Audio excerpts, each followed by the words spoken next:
Hello, everyone. Thank you so much for joining us. This is Senora Scott here in our digital bureau inside of Sunset Mall. I've got Mayor of the City of San Angelo, Brenda Gunter, with me, and we are going to just talk about a lot of things, right? We are. What we know, what we don't know. We're obviously talking about the ongoing water situation that we're all experiencing. So let's just go ahead and start from the beginning. When did it start? Monday night. Let's talk about the difference between what's happening now and what has been the traditional thing when a water line breaks. Okay. And the pressure is diminished, and that reduction in pressure creates a cross-contamination or bacteria to enter the system.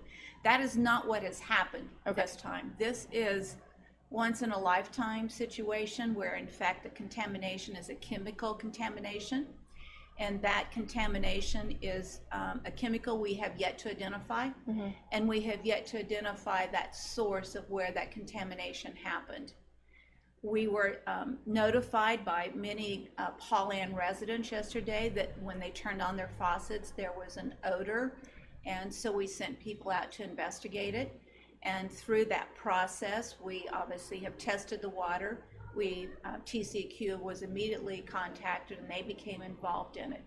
But because in fact we do not know where that contamination is from and what that is, they demanded that we put the entire city on a do not use water. We typically do a boil water notice, which basically means you can use the water, just boil it, and it is safe. But because we can't identify what's in the water right now, we could not use that. What we are doing now is driving some new samples to Austin. You know, it's kind of a Murphy's Law. When it can go bad, it really goes bad. And because of the fog out there, planes aren't flying. So we're going to have to drive the samples to Austin. Our intent is to have them retested. They're waiting for us. They have people who've come in to immediately start the testing of those new samples. Based off of that information, we will find out what it is, we hope, and then we can start to identify that source. Once we identify that source, then we have the opportunity to start releasing areas of this city that might not have any risk. But we don't have that information yet, and we hope to have that later today. I don't have a timeline on that as we speak, but the intent is to quickly identify it. Then we can start looking at region by region and start releasing areas for their ability to use the water. Right. So again, these residents in Pauline were saying, it smelled like mothballs. And so that was, some folks thought it may have been naphthalene, but that's not the case. It is not the case. They have identified that that is not the case. Okay, right. So now we are in just kind of a better safe than sorry, really, situation. It is, because I'm sure many of you, the citizens, have turned on their water and there's no smell. So the feeling is, if I don't have a bad smell in my faucet, why can't I use it? Well, the answer is because we don't know what's in the water, and we're not sure the breadth and depth of the contamination. Just because you don't smell it doesn't mean it's not there, although obviously the smell was the first indicator of a problem. Right. So immediately Monday night, once folks started reporting this, TCEQ came in, they got the samples. More staff came in. They did, TCEQ did release a statement. More staff was here by midnight from Monday into Tuesday. And so now we're looking at a second set of samples. Y'all have that out on its way to Austin. So let's talk about how the city responded, I guess, Monday night. As soon as y'all got it, y'all were in action. We were, because we knew with this do not use that the stores would end up going through the water that they had available very quickly. So we got hold of our partners H-E-B and Walmart and said, we're going to need your help. They immediately loaded trucks of water and brought that water in. So it's the reason, as you went into your stores this morning, you already saw water on the shelves, because we reacted as quickly as we could. I signed an emergency declaration today, which allows us to apply for funds and allows us to start doing the typical emergency management thing so that our citizens are with water. Right. Perfect. So I was at HEB earlier. If y'all watched that live stream as well with Nick George, he said don't panic. We were there to, reassure folks, really, to cover what was going on. And Nick George says, don't panic. They have trucks coming in every 2 hours, because you were prepared and y'all started this process as soon as it happened. Correct. So the supply chain, there isn't an issue there. They've got warehouses in San Antonio, Temple, those areas. So they're working with corporate HEB locally here. So the corporate is helping our local stores here, as well as other stores and other vendors around town. So let's talk about, again, maybe for those who are just joining us, what we know and what we don't know and what's our current situation. What we do know is there's chemical contamination. What we don't know is what that chemical is, and what we don't know is how it entered the water. So those are the two unknowns. What we do know is that the chlorine levels and the bacteria level are normal. And those are usually the two things that when we have a water pressure problem are the issues we worry about. Those aren't the current issues. So whatever has traditionally been our quality of water issue with water lines breaking, this is not traditional.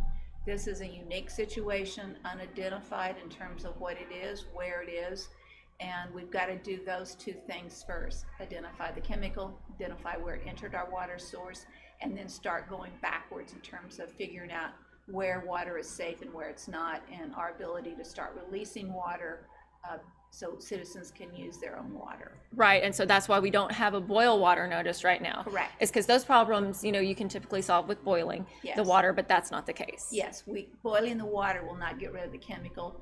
We don't think, but we don't know what that chemical is. And so, but we do know boiling it is typically what you do to get rid of bacteria. This is not a bacterial issue. Okay, perfect. So we've got that second set of samples off to Austin. The TCEQ folks are working on it there. Do we have any sort of time frame? We would hope we have some new information by late this afternoon. If we do have information, we will in fact have a press conference. It's just we don't have a timing on that right now and the information, but as soon as we get information, we will have a press release or press conference so that we keep the citizens informed as we get informed. Right, and y'all have been doing that on your Facebook page, your social media. What are all the places that folks can look to? Public Information Office, Brian Grove's office, which is where we do the Facebook, and it's where we do all of our information releases. So that's where you should stay tuned, and they will update it as quick as we know. And we will, as I said, get it out to the citizens as soon as we know what the information is, what the timeline is, and what the next steps are going to be. Okay. So right now, as we're in this situation, kind of with a bunch of unknowns, we don't really know what's going on. We haven't got the test results back yet. What can citizens do right now at this moment?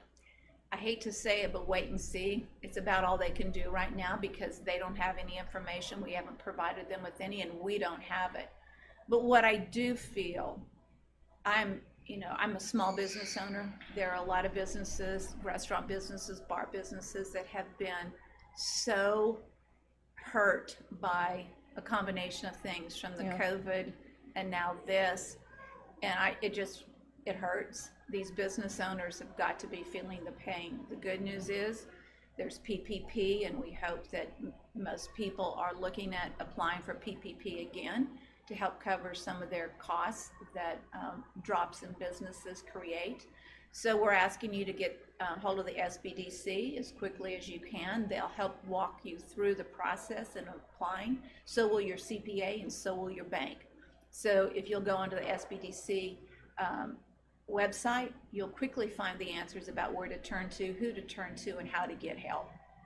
Definitely. So all the small business owners, we know they're struggling. So thank you for that information. Is there anything else that you want to add or mention or tell the citizens? It hurts. I know it hurts. It's painful. Today is, from last night on, all I can say is not again. We can't keep, shutting our doors. It's very costly. It's painful. People have businesses to earn an income and to feed their families, and every time we have to shut them down, somebody pays the price. So for right now, again, we can't really say whether or not when this is going to end. We're just waiting on those results. Correct, but we hope to have an update later this afternoon. Okay. Thank you so much for coming in. We sure appreciate it. And thank you all for joining us. We appreciate you sticking with us and sticking with KLST and KSAN for your news and your updates. Remember, we have our website, ConchoValleyHomepage.com, where we're posting all these updates as well, and our free app. You can download it by going to your app store and searching Concho Valley Homepage, and it should pop up. You can download it for both Androids and iPhones. Thanks everybody for joining us.